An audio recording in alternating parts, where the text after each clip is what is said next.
एक और अफ़सोसनाक वाक़ये की तरफ आते हैं कि जहाँ एक न्यूज़ एंकर जाती है एक लड़के के पास जिसने 6-7 दिन के बाद अपनी बीवी को कत्ल कर दिया। और जब उनसे वजह पूछी गई कत्ल करने की तो वो फरमाते हैं कि हमारे निकाह को 3 साल हो गए थे और रुखसती हुई और रुखसती की रात उसने मुझे पास आने से इनकार कर दिया। 2-3 दिन वो ऐसा ही करती रही। जब खावंद ने वजह पूछी तो वो बताती है कि मैं किसी और से प्यार करती हूँ। कहती है मैं किसी और से प्यार करती हूँ और मैं तुम्हारे साथ भी रहूँगी, मैं उसको भी नहीं छोड़ सकती हूँ, मैं जॉब करूँगी, तुम्हारा साथ दूँगी, लेकिन तुम ये बात किसी को बताओगे नहीं। सबसे पहली बात तो ये कितनी बेबाक हम कब से हो गई हैं कि हम शादी की रात अपने खावंद को ये बता रही हैं कि जी हम किसी और से प्यार करती हैं। सबसे पहली तो ये बात आ गई था, लेकिन चलें इस टॉपिक पे बाद में बात करते हैं। तो जनाब वो खावंद जो है वो उसको कहता है एंकर को कि मैं मजाक से, मेरे पास चाकू था, मैंने उसके गले में रखा और मैंने मजाक के तौर पर ये उसको बोला कि तुम उसको छोड़ दो, नहीं तो अच्छा नहीं होगा। और जैसे लड़की अपने आप को डिफेंड करती है तो डिफेंड करते करते वो चाकू उसके गले में लग गया और वो नीचे गिर गई। जब वो गिरी उसका खून बहता गया, वो मर गई। ठीक है, जब वो मर गई तो उसके घर में शोर शराबा होता है, लेकिन जब पुलिस आती है तो वो पुलिस के सामने इतराफ़ जुर्म कर लेता है कि जी मैंने उसको मारा है। चलें वो लड़की भी मर गई, बेवफा निकली, कातिल भी पकड़ा गया। एक लड़की जिसकी शादी को 6-7 दिन गुजरते हैं और वो मर जाती है। चलें लड़की मर गई, कातिल भी पकड़ा गया, लेकिन वो मुजरिम अब तक नहीं पकड़े गए हैं जो इस हादसे की वजह बनते हैं। कि हादसे कोई एक दफ़ा नहीं हुआ है, ये होते रहते हैं। गैरत के नाम पर कत्ल बहुत बहुत ज़्यादा ही आम हो गया हुआ है, क्योंकि हर किसी ने कानून को अपने हाथ में ले लिया हुआ है। लेकिन मेरा सवाल ये है कि मुजरिम असल में है कौन? और जो मुझे लगता है वो यही है कि ये मुजरिम आप और हम हैं, जो इनको शय देते हैं कि तुमने ठीक किया। ये सोशल मीडिया पे वीडियो चल रही थी और मैं उसके नीचे कमेंट्स पढ़ रही थी जिस पे ये कहा गया था बहुत अच्छा किया तुमने, ऐसी लड़कियों के साथ ऐसा ही होना चाहिए, गुड गुड गुड, क्लैप भी की गई। लेकिन क्या ये सब करना ठीक है?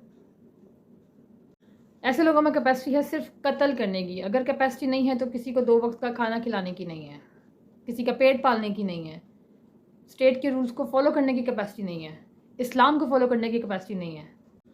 बस जो कैपेसिटी है वो अपनी ईगो को सेटिस्फाई करने की है। मैं ये नहीं कहती हूँ कि उस लड़के ने गलत किया है या उस लड़की ने गलत किया है। एक्चुअली में हमारा माशरा हो ही ऐसा गया है कि जहाँ पे हम लोगों को ये भी नहीं पता कि इज़्ज़तें कैसे करनी है और कैसे करवानी है। हम औरतें इतनी बेबाक हो चुकी हैं कि हम लोग ये भी नहीं सोचती हैं कि शादी की रात को हम अपने खामन से क्या बोल रही हैं। इतनी बेबाकी, इतनी बहादुरी कि मैं किसी और से प्यार करती हूँ, मैं तुम्हारे साथ भी रहूँगी, मैं उसके साथ भी रहूँगी, जहाँ पे वो उसकी गैरत को ललकार रही है। सबसे पहले तो ये गलती जो है हम औरतों की है कि हम किसी के निकाह में होने के बावजूद हम किसी और के साथ रिलेशन कर रही हैं। सबसे पहले तो पॉइंट ये आता है, और उसके बाद उस इतनी ही बहादुरी कि आप अपने खामन को ये बात बता रहे हो। ठीक है, और जहाँ पे हम बात करते हैं उस खामन की जिसने मजाक मजाक में चाकू उठाया, हालांकि ये लॉजिक समझ नहीं आती, कमरे में चाकू कर क्या रहा था? ये सवाल मेरे जहन में आया था, कमरे में चाकू कर क्या रहा था? जबकि मुझे ऐसा लगता है कि होना ये चाहिए था कि लड़का उसको तलाक देता। ऐसी औरत के साथ रहने का फ़ायदा क्या है कि जो आपके साथ होते हुए इतनी बहादुरी के साथ आपको ये सब बता रही है कि वो उसको तलाक देता, वो जो मर्ज़ी करती, अपने आप को आज़ाद करता, उसे आज़ाद करता, लेकिन उसने उसको मारना बेहतर समझा। एक्चुअली में मसला ये है कि हमारा कम्युनिकेशन गैप इतना ज़्यादा हो गया है अपने साथ, अपने बच्चों के साथ, माँ बाप के साथ, कि हम अपने फ़ैसले अपने बच्चों पे थोप देते हैं उनकी मर्ज़ी जाने बिना। हम ये भी नहीं उनसे पूछते कि वो क्या चाहते हैं, बस अपनी ईगो को सेटिस्फाई करने के लिए कि जी ख़ानदान वाले क्या कहेंगे, कि निकाह हो चुका है अब रुखसती करनी ही करनी है। तो नतीजा क्या निकला? ऐसे हादसे कोई एक दफ़ा नहीं हुए, बहुत बार हो चुके हैं और शायद होते रहेंगे, क्योंकि इनमें सबसे बड़ा हाथ हम लोगों का है, क्योंकि हम ऐसे लोगों को अप्रिशिएट करते हैं कि तुमने बहुत ठीक किया। अगर यही कुछ उस लड़के के साथ होता, ये लड़की उसको कत्ल कर देती, सेम सिचुएशन ऐसी होती, तो वहाँ पर हम क्या कहते? क्या वहाँ पे औरतें ये कहती कि तुमने बिल्कुल ठीक किया? मर्द कहते कि तुमने बिल्कुल ठीक किया? हम लोग इस्लाम को अपने हाथ में ले चुके हुए हैं, हम लोग रूल्स को अपने हाथ में ले चुके हुए हैं। जो हमें ठीक लगता है वो हम करते हैं।